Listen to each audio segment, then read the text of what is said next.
If you're caring for someone with a serious mental illness like schizophrenia or bipolar disorder, life can be really tough and you often feel isolated with no support.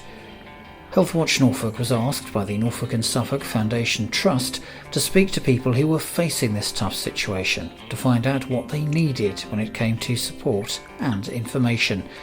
They shared some difficult, real-life experiences with us. This has been going like that for years and for a long time. Me and my husband just ended up getting angry with each other. I think it was just so difficult to understand the situation that we just didn't know what to make of it. I don't think anybody can support me very much other than in looking after him and talking to him in the right way and helping him. I still need help, but in the way that helps him and not in the way that just tells him it's all in his head. Really, you're very isolated because everybody seems to know best about how things should be. I mean, I've had comments like, well, he just needs to go off his backside and get a job. And it's hurtful because people are making judgments on your parenting. The relentlessness is a big one, but it's just the challenging, the lack of information, the lack of acknowledgement or support from the trust really. You are forever fighting to be involved. The professionals keep you out. In total, we spoke to people through surveys, interviews and a focus group, getting over 70 pieces of feedback. Just under half of those who took part felt staff didn't listen to them if they made a suggestion or gave them information about the person they cared for. They felt their input wasn't valued or recognised, and they often had to fight for the person they supported. Some also said when they did get support, it wasn't appropriate or specialised enough. This was in addition to the challenge of caring, which would often have a negative impact on their own physical and mental health, finances and relationships.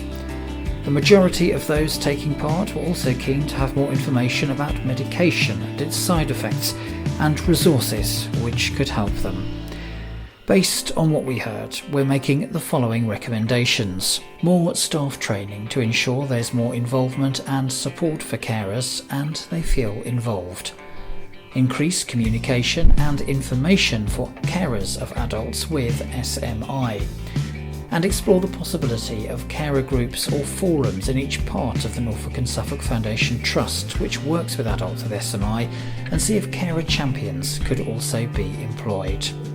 In a formal response to our report, the Trust says it has a number of measures in place to ensure carers are more involved, including setting up carers champions to ensure their voices are heard, enhance staff training to make sure carers have a key role in helping to plan how people are looked after, and the creation of specialised information around medication used to help those with SMI.